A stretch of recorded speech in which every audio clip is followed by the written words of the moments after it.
जैसे मान लीजिए धीरेन्द्र वर्मा की टीका आपको मिली है, आपके सामने दिक्कत क्या आएगी कि ढूंढे कैसे ये पद। तो किताब के सबसे अंतिम पृष्ठ पर जाइएगा तो इंडेक्स दिया हुआ है पद की पहली पंक्ति।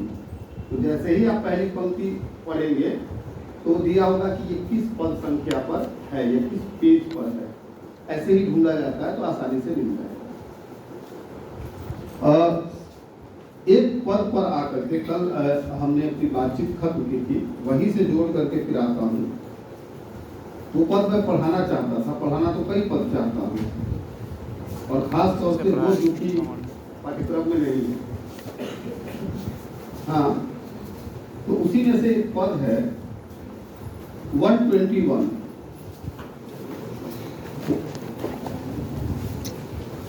ये ठीक उसी के कुछ बाद है जो अनुभव तुम अति चतुर सुजान।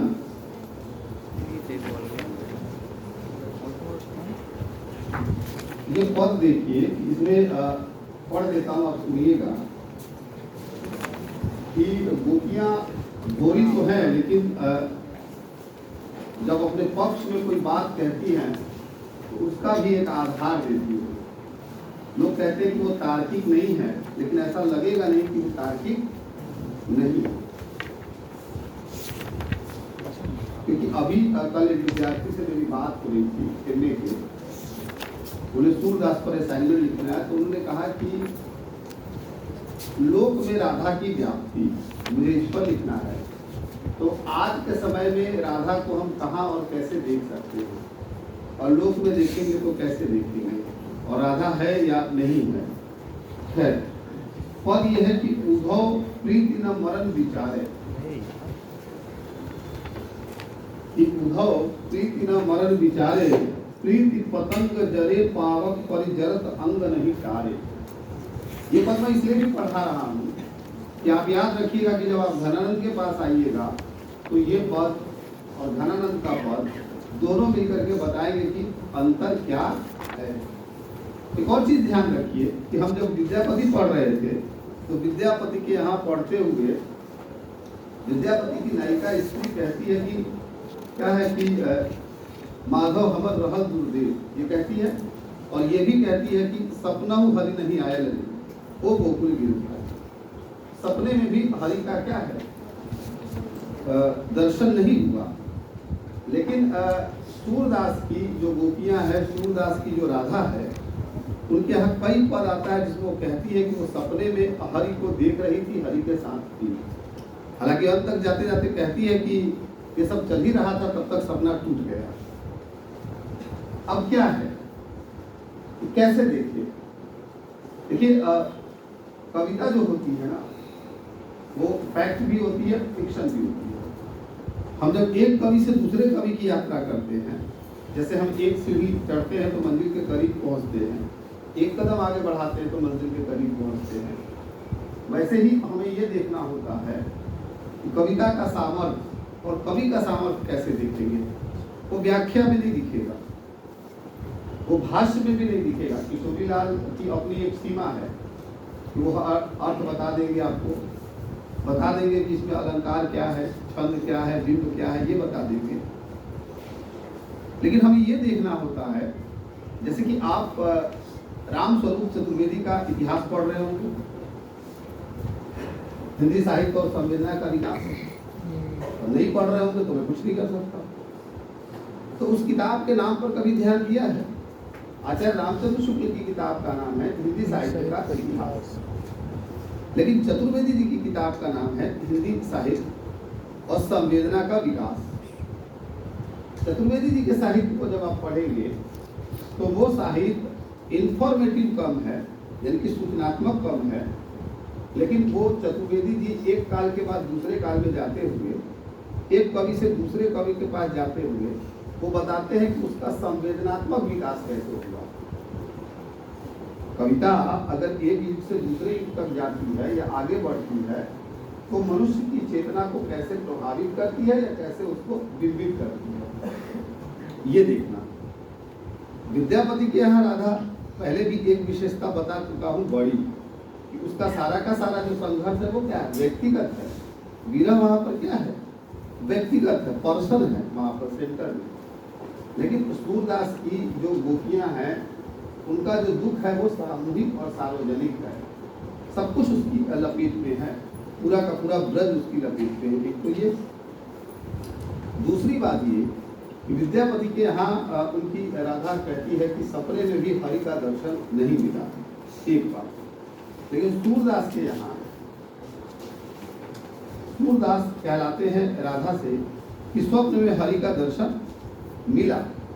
ये अलग बात है कि सपना जब टूट गया तो फिर से वही यथार्थ हावी है, जिसमें विरह है और जिसमें हमारा समय है।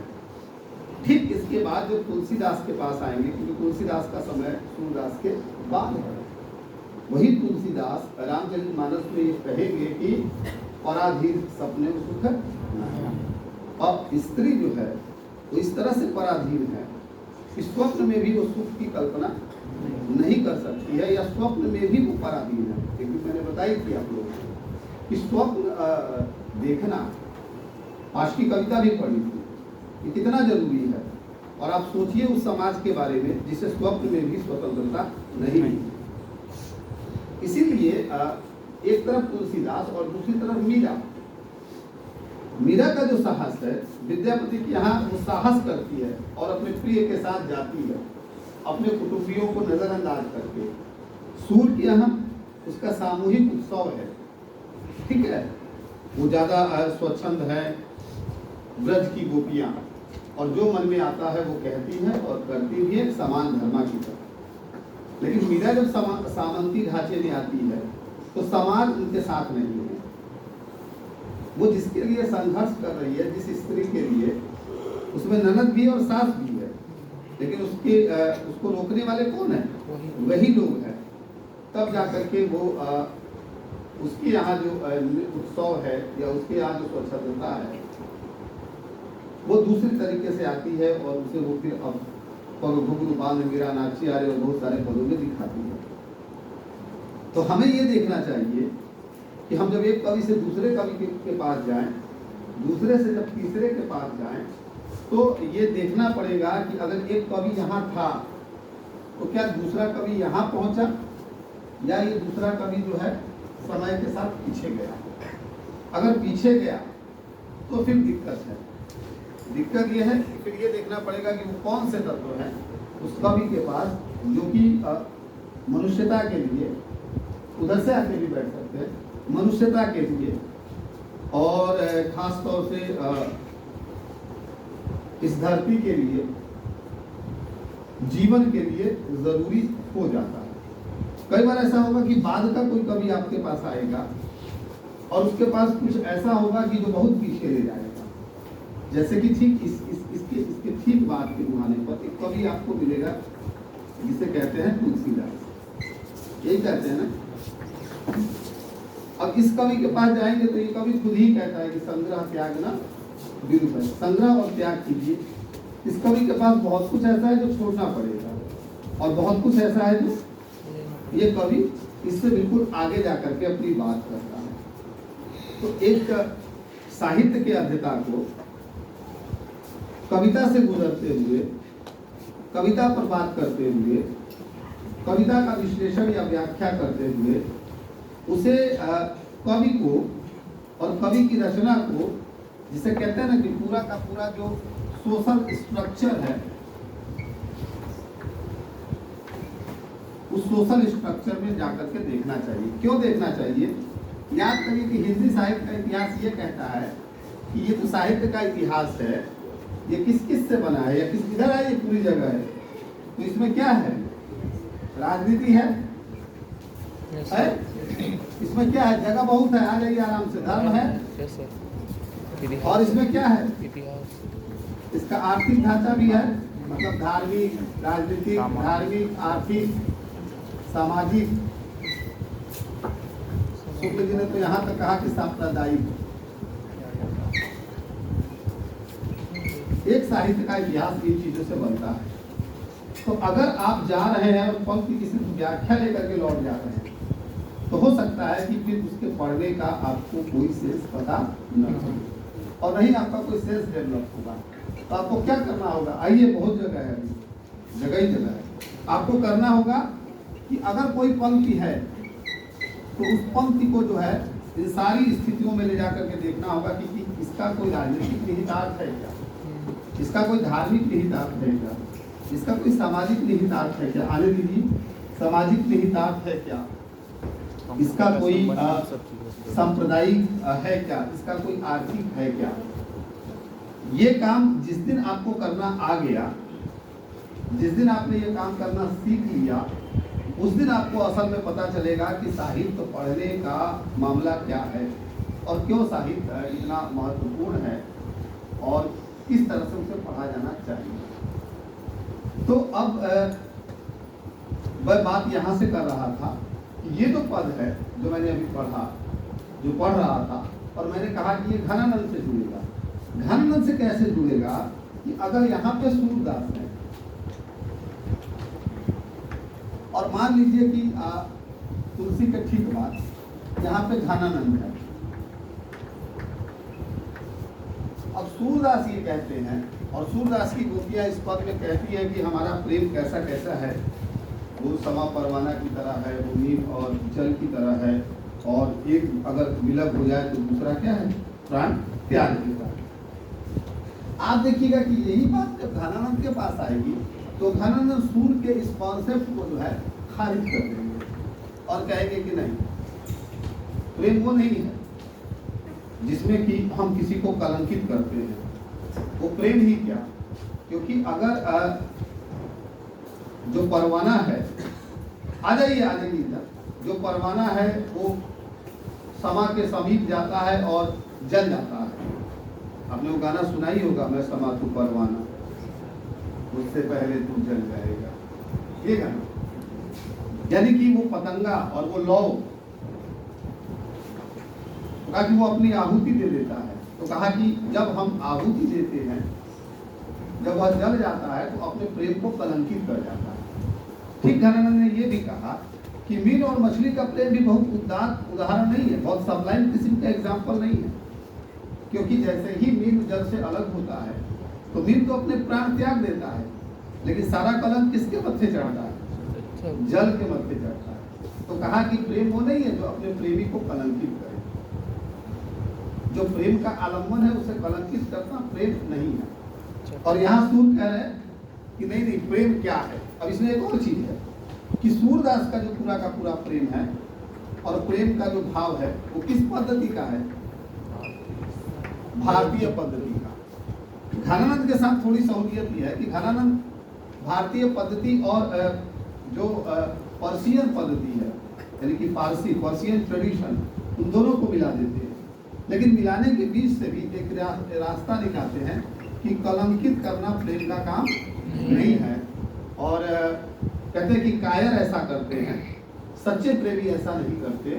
वो प्रेम का आलम्बन मुझे मिले या ना मिले, प्रेम हासिल हो या ना हो, लेकिन वो प्राण नहीं त्यागते हैं। क्योंकि प्रेम की उदात्तता इसी में है कि हम हरसक यह कोशिश करते हैं कि हम अपने आलम्बन को तनिक भी चोट नहीं पहुंचाएं, तनिक भी, किसी भी तरह से उसे आहत नहीं करेंगे। प्रेम है हमारा, वो मिला तब ठीक है, ना मिला तब ठीक है। ये नहीं कि आज की तरह कि ना मिला तो तुरंत ऑप्शन बेस्ड सोसाइटी के हम नागरिक हैं, चॉइस के जमाने में चल रहे हैं, एकदम धड़ाधड़, ये मिला तो ठीक है, नहीं तो वो मिला तो वो मिला। मतलब कितने विकल्प हमारे पास भरे पड़े हैं। उस सोसाइटी के रहने वाले हम हैं। वो कहता कि नहीं, बिल्कुल नहीं, मिले तो भी ठीक है और ना मिले तो बस उसकी स्मृति पे ही जी लेंगे और कुछ नहीं करेंगे। लेकिन ये नहीं कहेंगे। जबकि पर्शियन ट्रेंड क्या कहता है? पर्शियन ट्रेंड तो कहता है कि शिकवा शिकायत उसका ध्येय है। मिले तो ठीक है, ना मिले तो शिकायत ही शिकायत है, गिले ही गिले हैं, शिकवा ही शिकवा। अब आइए थोड़ा ये बीच की एक बात थी जो बता दी, ये याद रखिएगा जब घनानंद के पास आएंगे तब कि कविता क्या कर रही है। जो परसेप्शन है, सही शब्द है ना ये, मतलब कि जो धारणा है, सामान्य धारणा समाज की कई बार उसको क्या करता है, तोड़ देता है। क्यों तोड़ता है? क्योंकि वो मनुष्य को और उदात से उदात बनाने की कोशिश करता है। तो कहते हैं कि सूर्य की उधव प्रीति न मनन विचारे, प्रीति पतंग जरे, पावक परिजरत अंग नहीं तारे। अब प्रीति पड़े व उड़त गगन चढ़ी, गिरत न आप संहारे। प्रीति मधुप केत की कुसुम बस कंटक आप प्रहारे। प्रीति जान जैसे पै पानी, जानी अपन को जारे। प्रीति कुरंग नाद रस लुगदक, तानि तानि सर मारे। प्रीति जान जननी सुत कारण, को न अपनो हारे। सूर्य श्याम सो प्रीति गोकुल को, कहु कैसो निर्वारे। ये जो प्रीति है गोपियों का, ये कैसे दूर हो सकता है? सूरदास कहते भी हैं कि देखो ये जो उद्धव आए हैं और कह रहे हैं कि ये प्रेम तुम छोड़ दो, तो वो नहीं छोड़ेंगी। इसलिए नहीं छोड़ेंगी क्योंकि यह प्रेम ठीक उसी तरह का है कि जब आग में पतंगा जलता है तो जलते समय क्या है, वो अपने को तनिक भी, कहा ना कि जलत अंग नहीं तारे, इधर से उधर होता नहीं है, उसके डर से भागता नहीं है, जला देता है अपने को। उसी तरह से कहा कि जो है, जो परिवा है, पक्षी है, जो कबूतर का प्रेम है, वो उड़ जाता है, गगन में उड़ता जाता है। वो प्रेम में इस तरह से उड़ता है कि या तो क्या है, वो प्राण ही त्याग देता है। जैसे कविता आपने बचपन में पढ़ी होगी कि हम पक्षी उन्मुक्त गगन ना गा पाएंगे, उसी में आता है आगे चल करके कि होती सीमाहीन क्षितिज से इन पंखों की घोड़ा होड़ी, कि होती सीमाहीन क्षितिज से इन पंखों की घोड़ा होड़ी। या तो क्षितिज मिलन बन जाता या तंत्री सांस होती। नीड़ न दो चाहे टहनी का, आश्रय छीन भीन कर डालो, लेकिन पंख दिए हैं तो आकुल उड़ान में बिगड़ना। तो क्या है कि होती सीमाहीन क्षितिज से, क्योंकि ये क्षितिज तो सीमाहीन है, इन पंखों की घोड़ा होड़ी। या तो क्षितिज मिलता या फिर सांस तन जाती, लेकिन उससे पीछे पहले कोई समझौता नहीं। उसी तरह से केतकी और कुसुम का भी उदाहरण दिया। उसी तरह से आप जानते हैं कि भ्रमर का और कमल का भी है कि भ्रमर जो है पराग ग्रहण करने जाता है और कमल के कोड़ में बंदी हो जाता है, प्राण त्याग देता है। तो कई इस तरह के ढेर सारे दृष्टांत इस पद में दिए गए कि उद्धव, ये जो प्रीति है ना, प्रेम जो है ना, ये मरण और जीवन और मृत्यु का विचार नहीं करता। इसलिए हम मर भी जाएं तो क्या है, फिर भी हम जो है अपने उस इष्ट को, अपने आराध्य को, अपने उस प्रेमी को, अपने उस आलंबन को नहीं छोड़ेंगी। इस तरह से तो कहा कि प्रीति जान जननी सुत कारण, को न अपन को हारे। क्योंकि अपने को विस्मृत करना, अपने को विस्मृत कर देना है, जिसमें आप सब कुछ भूल जाते हैं। इसे बहुत अच्छे तरह से सूर्य के ठीक आसपास का एक कवि है जिसका नाम है मल्लिक मोहम्मद जैसी, और जिसमें पूरा का पूरा प्रेम खंड लिखा है पद्मावत में। उसमें जो है वो दिखाते हैं कि प्रीति क्या क्या और कैसे कैसे। भक्ति काल की खूबी ये भी है। इसलिए मैनेजर पांडे की किताब की जब आप भूमिका पढ़ेंगे तो मैनेजर पांडे ने भक्ति काल की भूमिका, पृष्ठभूमि में भूमिका में लिखते हुए लिखा है कि प्रेम भक्ति काल का एक तरह से अस्थायी भाव है। सारे कवियों के पास प्रेम है, और प्रेम का मतलब ये नहीं कि दैहिक प्रेम। प्रेम का मतलब है कि वह प्रेम, देह तो है, लेकिन वह प्रेम जो मानुष भयो वैकुंठी, जो क्या है, ये जो स्वर्ग की कल्पना है, जो कैलाश की कल्पना है ना, वैकुंठ की कल्पना है, जो जन्नत की कल्पना है, उस कल्पना को क्या है, हम आंखों के पार नहीं साधेंगे, हम इसी धरती पर साधेंगे। क्योंकि कटुता है, वैमनस्य है, आपसी रंजिशें हैं, ईर्ष्या है, द्वेष है। मनुष्य को मनुष्य मानने को तैयार नहीं है। हमले हो रहे हैं तो धर्म के हो सकता है, जाति के हैं, रंग के हैं, रूप के हैं, क्षेत्र के हैं। तो इन सब के बीच जो एक रिश्ता बनेगा और सबके बीच जो समन्वय करेगा वो कौन होगा? प्रेम नाम का जो तागा है वही क्या करेगा, इस रिश्ते को मजबूत करेगा। इसलिए कबीर के पास, जैसी के पास, सूर के पास और मीरा के पास, विद्यापति के पास बहुत हद तक आता है, तुलसी के पास भी आता है। एक तो ये कहा, यानी कि हम समझौता करने के लिए तैयार नहीं है किसी भी स्तर पर। और इसीलिए कहते कि तुम्हें श्याम ने पठाया है और ये सब है। वो कहती है कि हे उद्धव, मन नहीं हाथ हमारे, हमारा मन जो है हमारे जो है हाथ में नहीं है। और कितनी सुंदर पंक्ति सूर लिखते हैं कि रथ चढ़ाए हरि संग गए ले मथुरा जग सिधारे। हमारा तो मन जो हरि गए ना अक्रूर के साथ रथ पर चढ़ करके, तो उस रथ पर चढ़ करके हमारा मन भी चला गया। हमारा मन हमारे पास है ही नहीं, मन तो उसी के साथ चला गया। तो जब हमारा मन ही हमारे पास नहीं है तो फिर तुम्हारा ये जो ज्ञान है और ये सब कुछ है, ये इसके लिए तो कोई जगह कोई गुंजाइश है ही नहीं। हम तो मांस पिंड मात्र हैं। इस तरह की बात भी आपको देखने को मिलेगी सूरदास की कविता में। जिस बात पर आचार्य रामचंद्र शुक्ल मुग्ध होते हैं। और एक और बात है, एक और पद आएगा जो बोधा के पद के बराबर है। बोधा रीतिकाल में आकर के कहते हैं कि जो है प्रेम का जो पंथ है वो क्या है कि तलवार के धार पे धाम लो, तो तलवार के धार पर दौड़ने जैसा है। सूरदास का एक पद है भ्रमर गीत में 151 पद है 151। तिहारी प्रीति की धो तरवारी दुष्ट धार करीमारी सामने घायल सब नारी। लेकिन कहते हैं तुम्हारा प्रेम तलवार की धार की तरह है जिसने क्या है सारी ब्रजनारियों को घायल कर रखा है। तो कविता का विकास इस तरह से भी देख सकते हैं आप। और सबसे अच्छी बात यह है जिस पर आचार्य रामचंद्र शुक्ल मुग्ध होते हैं, कहते हैं कि इन तमाम चीजों के बाद भी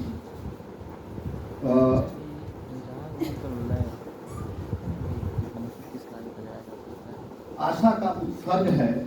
और आशा का उत्सर्ग यही है जैसे कि मैंने अभी धनानंद की बात कही है कि उन्होंने जो भी किया हमारे साथ, वो चले गए मथुरा, वादा करके गए थे कि आएंगे, नहीं आए, द्वारिकाधीश हो गए, उपजा के साथ अपना घर बसा लिया, सब कर लिया, लेकिन फिर भी हम उनकी विरहिणी नायिकाएं, प्रेमिकाएं सब कुछ कहने के बाद भी उन्हें हर तरह से मुक्त करती हैं कि वे जहां भी रहे चिरंजीवी रहे, जहां भी रहे सुखी रहे, उन्हें किसी प्रकार का कष्ट न हो।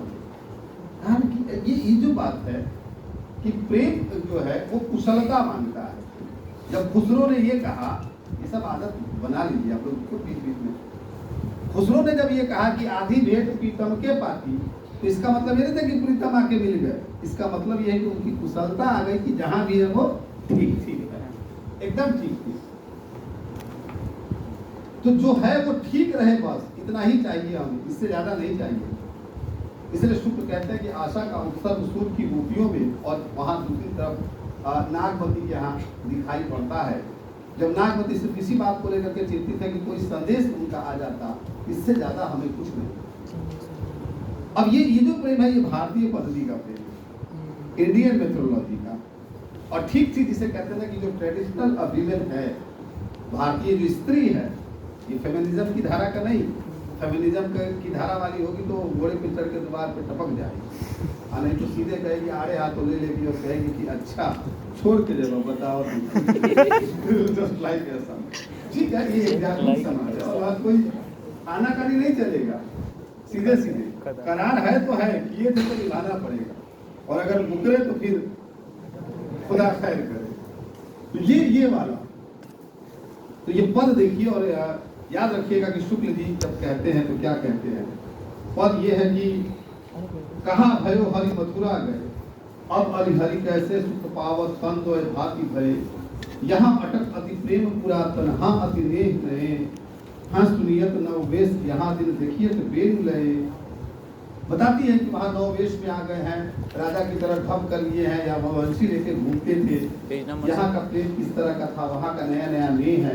कहाँ 358 पद संख्या 358। अब मुझे अंग्रेजी भी बोलना पड़ रहा है क्योंकि मैं कईयों के चेहरे देखता हूँ तो समझ नहीं आता कि 158-51 होता क्या है। ये कई बच्चे इसमें ऐसे भी बैठे हैं। कहाँ हाथ पर यो सठ अक्रूर ही वह ठग ठाठ ठहे, अब क्यों कान रहत गोकुल बिन जोगन के है। और ये पद सुनिए, इस पद की पंक्तियां सुनिए, और कविता और सूर का जो बोध है वो महसूस करिए कि राजा राज करो अपने घर, माथे छत्र गए। राजा राज करो अपने घर, माथे छत्र गए, चिरंजीवी रहो, सूर नंद सूर, जीजत मुख चितय। कि हे राजा क्या करो, तुम जो है राज करो, उस मथुरा में राज करो, तुम्हारा ये राज बना रहे, तुम्हारा ये छत्र बना रहे, तुम्हारी ठाट बाट बनी रहे, जहां भी रहे चिरंजीवी रहो। ये है प्रेम की उदारता का ये उदाहरण है। वो सारी बातें कहती है, उद्धव को फटकारती है, उद्धव को सुनाती है, उद्धव से झगड़ती है, बहुत कुछ सुनाती है कृष्ण के बारे में कि आखिर तो वही है था ना, और राजा ही हो गया तो क्या हुआ, आखिर तो श्याम ही है ना, वो तो काजल की कोठरी में जाएगा तो वही हो जाएगा ना।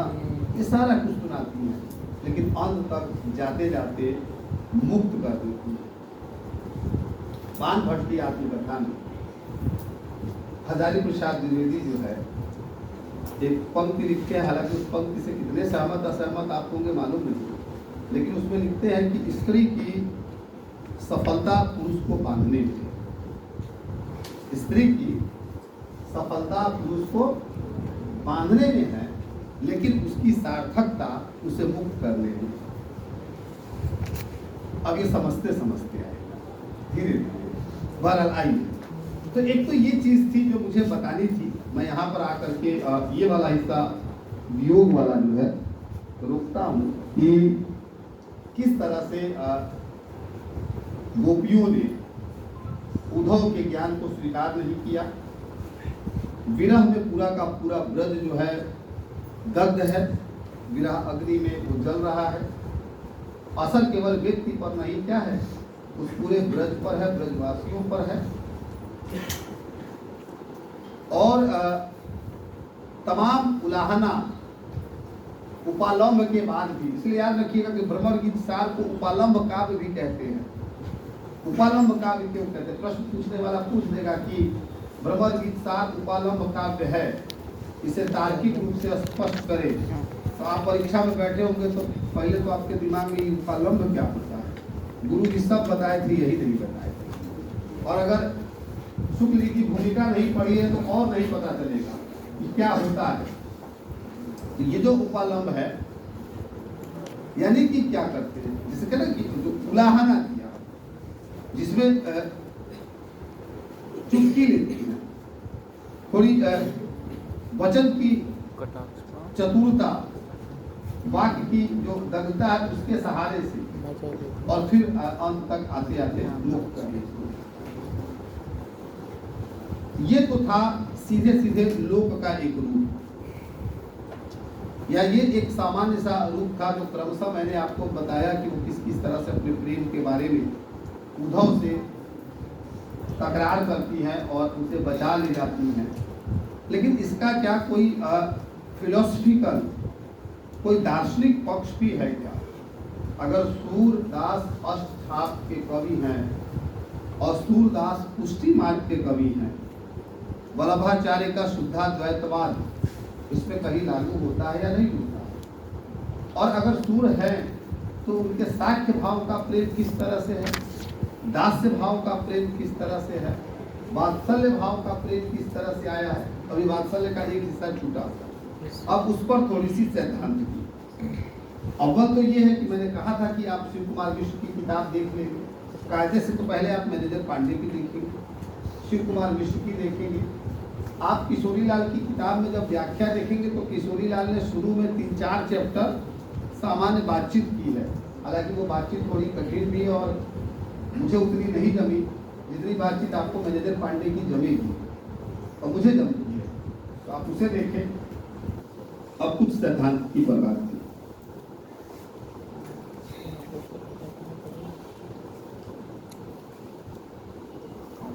देखिए दोस्तों,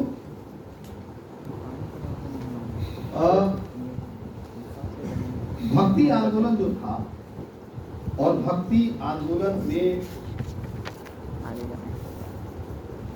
जो दक्षिण है, यानी कि दक्षिण भारत, उसका योगदान क्या था और वैष्णव जो संप्रदाय था वो किस तरह से आगे चल करके पसरा, इस पर हरवंश लाल वर्मा ने अपनी किताब का चौथा अध्याय लिखा है।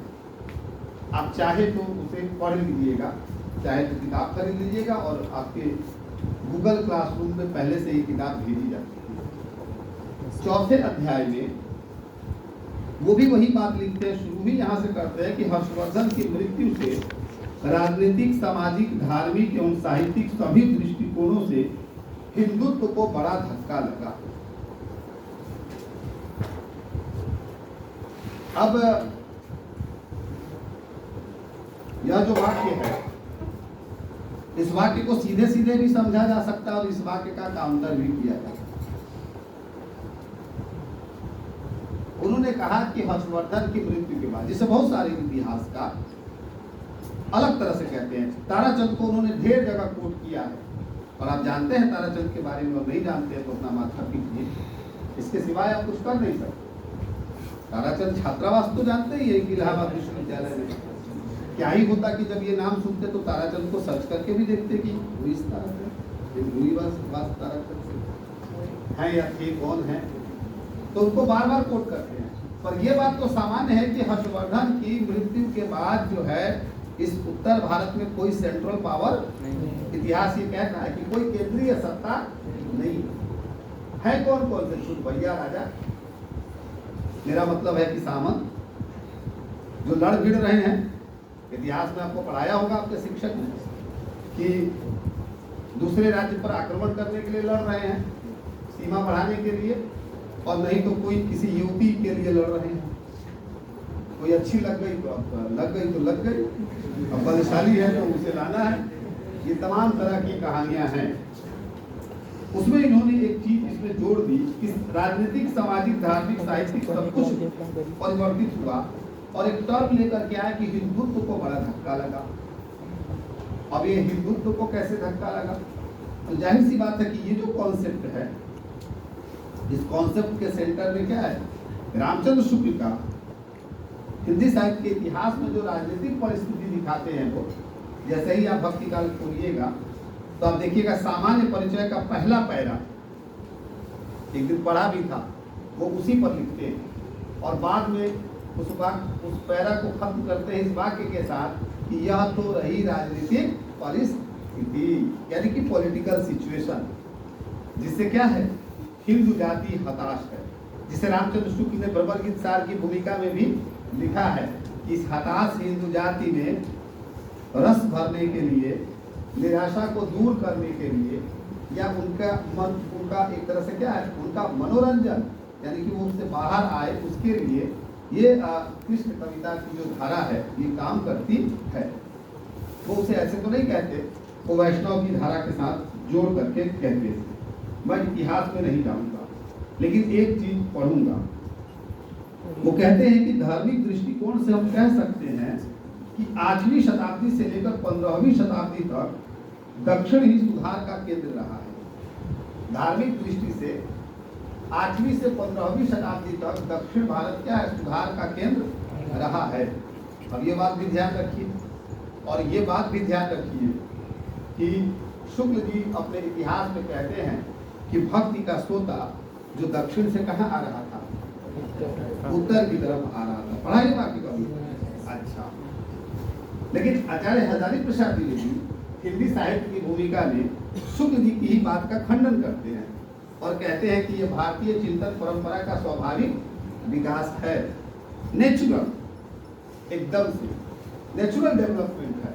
और उसी में वो एकदम शुरू के पहले पन्ने के दूसरे पन्ने के पहले वाक्य में ही लिखते हैं कि अगर इस्लाम न भी आया होता तो मैं जोर दे के कहना चाहता हूँ कि हिंदी साहित्य का 12 आना वैसा का वैसा। याद रखिएगा, हिंदी साहित्य की भूमिका में कहा है उन्होंने, और किताब खोलिएगा तो लिखेगा। यानी कि द्विवेदी जी ये मानते हैं कि ये स्वाभाविक विकास है भारतीय चिंतन धारा का।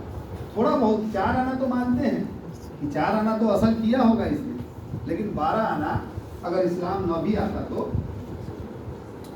अगर द्विवेदी जी की ये बात मान ले कि 12 आना वैसा का वैसा होगा, तो हरवंश लाल जी ने जो ये बात शुरू में कही कि हर्षवर्धन से लेकर के और बाद के समय तक ये सारा का सारा जो है हिंदुत्व के धक्का लगे जाने का, टूटने का समय है, तो द्विवेदी जी का ही कथन इस बात का क्या करता है, खंडन करता है।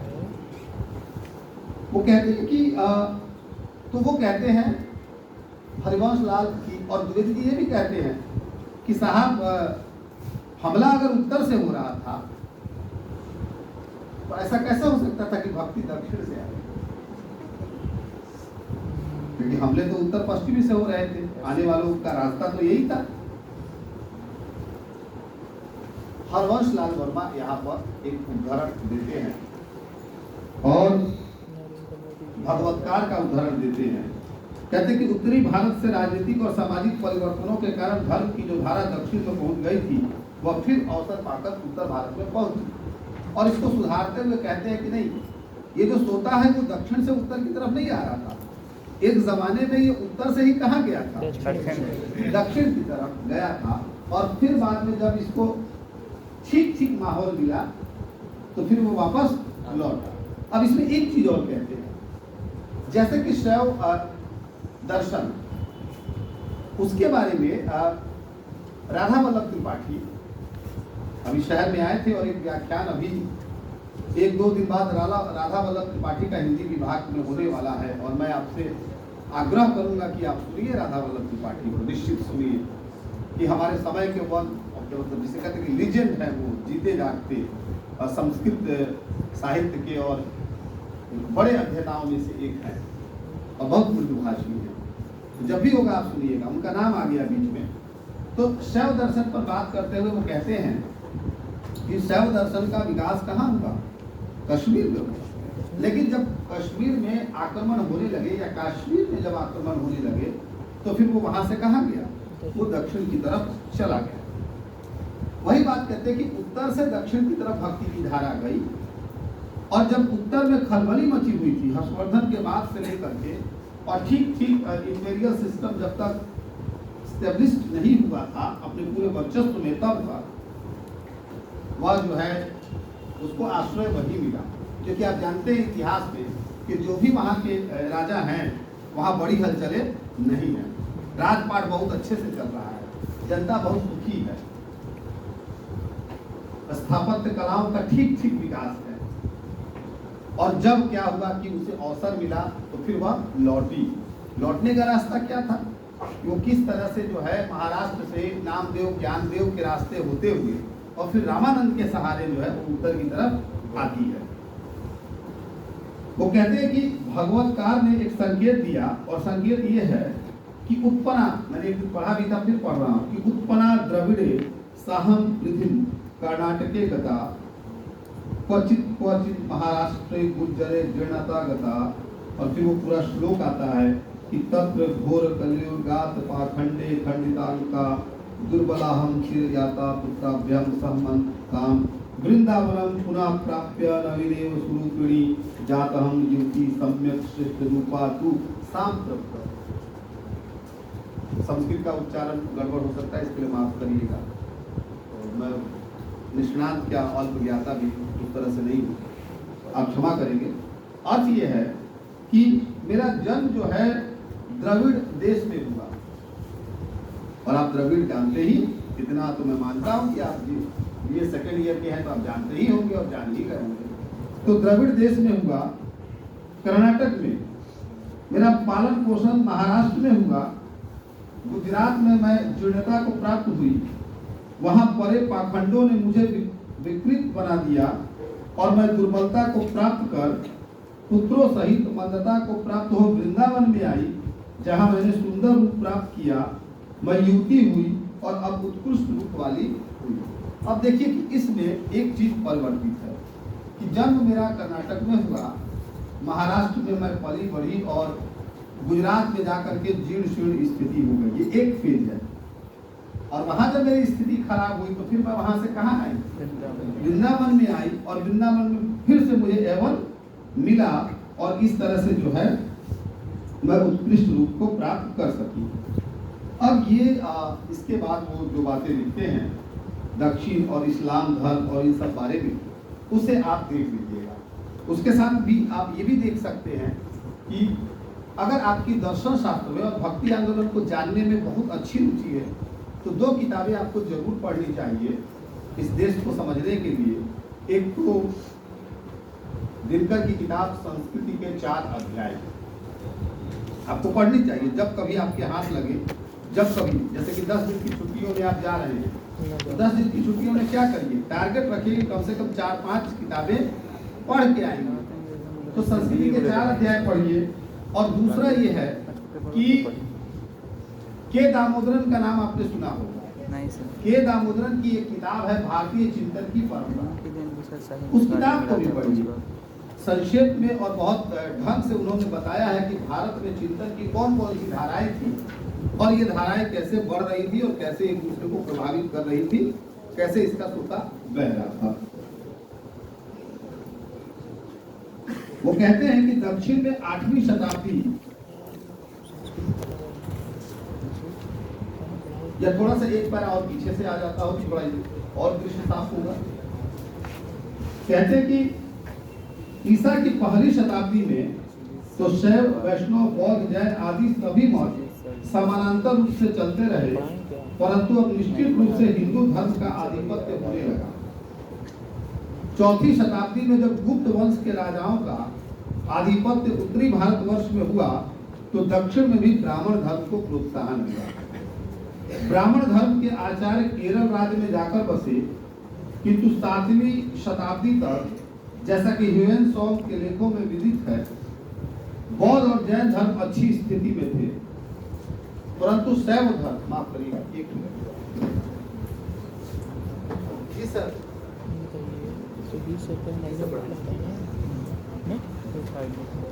फ्राइडे को पढ़ाएंगे। चलो नहीं संशय में डाला चलो अच्छा मैसेज कर देंगे सबसे कवि के बारे में बता देंगे कौन क्या बड़ा सर का होता है।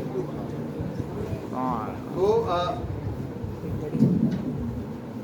कहा कि हम यहाँ थे कि 7वीं शताब्दी तक, जैसा कि ह्यूएन सॉन्ग के लेखों से विदित होता है, बौद्ध और जैन धर्म अच्छी स्थिति में थे, परंतु शैव धर्म जोर पकड़ रहा था। पल्लव वंश के राजाओं के द्वारा शैव धर्म को पर्याप्त प्रोत्साहन मिला, क्योंकि वो शैव धर्म समर्थक थे पल्लव वंश वाले। कहा कि हर्षवर्धन ने तो हिंदू और बौद्ध धर्म दोनों ही को समान रूप से प्रोत्साहित किया, परंतु पुलकेशिन द्वितीय ने अश्वमेध यज्ञ किया और ब्राह्मण धर्म के पुनरुत्थान में पूर्ण योग किया। इन दिनों दक्षिण में पल्लव वंशीय नरसिंह वर्मा ने पौराणिक धर्म का प्रचार किया। महाबलीपुरम के मंदिर इसी काल में बने। 7वीं और 8वीं शताब्दियों में दक्षिण के चालुक्य और पल्लव वंशीय राजाओं ने हिंदू धर्म की उन्नति में पूरा योग किया, परंतु पारस्परिक कलह से दोनों वंशों की जड़ें कमजोर हो गई, जिसके कारण चोल और राष्ट्रकूट वंशीय राजाओं ने अपना आधिपत्य जमा लिया। आप ध्यान रखिए, पहले ही बोर्ड पर लिखा कि अगर आप पॉलिटिकल सिचुएशन की अंडरस्टैंडिंग आपके पास नहीं है, जिस भी आप एज को पढ़ रहे हैं और जिस भी एज के कवि को पढ़ रहे हैं, तो हो सकता है कि जो अगर पॉलिटिकल सिचुएशन पर कमांड नहीं है तो आपकी मुट्ठी से फिर ये सारे के सारे फिसल जाए। ना तो रिलीजियस जो सिचुएशंस है उसको आप ठीक से पकड़ पाएंगे, न सोशल जो एक तरह से पूरा का पूरा जो समाज है उसकी उन्हें पकड़ पाएंगे, और आर्थिक ढांचे को भी ठीक ठीक ढंग से नहीं पकड़ पाएंगे। तो कहा कि ये दक्षिण में 8वीं शताब्दी राजनीति व धार्मिक उथल पुथल की शताब्दी कही जाती है। भक्ति आंदोलन का मूल यही से आरंभ होता है। मैं यही आना चाहता था। शैव और वैष्णव धर्म के आचार्यों ने मिलकर बौद्ध तथा जैन धर्म का कड़ा विरोध किया। एक तरह से देखिए कि दक्षिण में तो उसको कदम तक नहीं रखने दिया। ये अनायास नहीं है कि अगर आप बौद्ध धर्म और जैन धर्म की तस्वीर बनाने की कोशिश करें तो आपको दक्षिण पूरी तरह से खाली छोड़ना पड़ेगा, लगभग खाली छोड़ना पड़ेगा। याद करिए कि बौद्ध धर्म के बारे में पढ़ते हुए और जैन धर्म के बारे में पढ़ते हुए क्या दक्षिण पर भी उसका रंग उसी तरह से पसरता है जैसे कि उत्तर में, और उत्तर से जाता है। सोचिए तो ये चूंकि समय वही था, इन नास्तिक धर्मों की तुलना में उन्होंने भगवान की सत्ता, उदारता और दयालुता का प्रचार किया और वास्तव में ये प्रचारक आचार्य न होकर संत थे और उनके उपदेशों का माध्यम तद्देशीय भाषा थी। और सबसे कमाल बात थी कि इसके पसरने की भक्ति आंदोलन क्यों इतना बृहद आंदोलन बना, भक्ति आंदोलन क्यों इतना बड़ा आंदोलन बन गया और इसका प्रसार क्यों इतना हुआ, आप समझिए। इसलिए हुआ क्योंकि ये सारे के सारे जो संत थे, ये सारे के सारे जो कवि थे, ये सारे कवि, सारे संत जनपदीय भाषा या बोली के कवि, वो अपने रीजनल जो लैंग्वेज है जिसे डायलेक्ट कहते हैं वो उसके कवि थे। इसलिए जनमानस पर, अपने आसपास के जनमानस पर उनका बहुत गहरा असर पड़ा, उन्होंने उनको दूर तक प्रभावित किया। तो कहा कि ये जो तद्देशीय भाषाओं के जो ये रचनाकार थे, ये जो संत थे, इन्होंने इसका प्रचार किया। इसमें संदेह नहीं कि हिंदू धर्म का जो स्वरूप इस समय स्थिर हुआ, उनका बहुत कुछ श्रेय बौद्ध धर्म और जैन धर्म ही है। क्योंकि अगर ये ना हो, ये ना आते और इस पर जिस तरह का प्रभाव नहीं पड़ता या उधर से जो आक्रमण या विरोध नहीं होता तो ये नहीं होता। इसलिए वो कोट करते हैं। तो बस ये उदाहरण पढ़ के समाप्त करूंगा क्योंकि मुझे भी एग्जाम ड्यूटी में जाना है। ताराचंद का उदाहरण कोट करते हैं, जरा सुनिए। ताराचंद की किताब है इन्फ्लुएंस ऑफ इस्लाम और इंडियन कल्चर। आप में से किसी ने देखी हो तो ठीक है, ना देखी हो तो देखिएगा। कहते क्या है, कहते हैं कि for they took over from Buddhism its devotionalism, its sense of the transcendence of the world, its conception of human worthlessness, its suppression of desires and asceticism, as also its ritual, the worship of the ideas and truths or lingams, temples, pilgrims, fasts and monastic rules, and its idea of spirituality, equality of all castes. From Jainism they took its ethical tone and its respect for animal life. The assimilation of these ideas into Pavanik theology and the pervision of the whole with warm human feelings was the achievement of the saintly hemp makers of Tamil land, the celebrated Adiyars, the Saivsan, and the Alvars Vaishnavas, जिसे नैनार और अलवार कहते हैं, अलवार और Nainar, who flourished between the 7th and the 12th century, 7वीं से 12वीं शताब्दी तक। Alvaro और नैनारों ने जो भूमि तैयार की, यानी कि शैव और वैष्णव ने जो भूमि तैयार की, यही वो भूमि थी जो आगे चल करके उत्तर की तरफ आती है। इसलिए आप देखिएगा कि नैनार जो है, यानी कि कौन, ऐसी बात है कि जो शैव हैं, शैव संप्रदाय के लोग हैं, और जो अलवार है जिसमें कि कौन है, वो वैष्णव धारा है। और यही धारा जब इधर की तरफ आती है तो फिर उसके ठीक है कि उसको लाने का श्रेय किसे जाता है, जाहिर सी बात है कि रामानंद को जाता है। फिर रामानंद के बाद धीरे धीरे और सारे लोग आते हैं। तो अब इसमें इतिहास बहुत ज़्यादा नहीं पढ़ूंगा, लेकिन ये पढ़ूंगा कि विभिन्न वैष्णव संप्रदाय कौन से हैं। जैसे कि शंकराचार्य का आगमन होता है। शंकराचार्य का सिद्धांत क्या है, अद्वैतवाद है। और उसके बाद जो है कई संप्रदाय बनते हैं वैष्णव के, जैसे रामानुजाचार्य का श्री संप्रदाय, जैसे माधवाचार्य का ब्रह्म संप्रदाय, जैसे निम्बार्काचार्य का संकादिक संप्रदाय, जैसे विष्णु स्वामी का जो संप्रदाय है रुद्र संप्रदाय, जैसे नहीं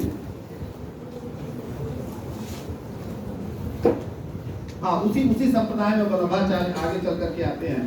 और चैतन्य का गौड़ीय संप्रदाय, ये सारे ऐसे संप्रदाय हैं जिनके बारे में आपको जानना पड़ेगा, तब जाकर के आप वास्तव में ये जो वैष्णव भक्ति है, जिसमें आगे चल के राम भक्ति धारा आती है, और जिसमें ये कृष्ण भक्ति धारा जिसे आप पढ़ रहे हैं, क्योंकि आपको जानना पड़ेगा कि मध्वाचार्य क्या कर रहे थे, निम्बार्काचार्य क्या कर रहे थे, वल्लभाचार्य क्या कर रहे थे, चैतन्य क्या कर रहे थे, क्योंकि ये सारे के सारे कृष्ण भक्ति धारा के। तो अगली जो भी क्लास होगी, चाहे अगर शुक्रवार की क्लास होगी तो वो अतिरिक्त चलेगी, आप याद रखिएगा। कोशिश करूंगा कि पूरी व्याचार की जो फिलोसफिकल है ये उस दिन खत्म हो जाए। तो आपसे रिक्वेस्ट है कि अगली क्लास जो एक्स्ट्रा होगी उसमें हर हाल में आ जाए, आपका चाहे इसमें मन हो या नहीं। शुक्रिया। ये बच्चा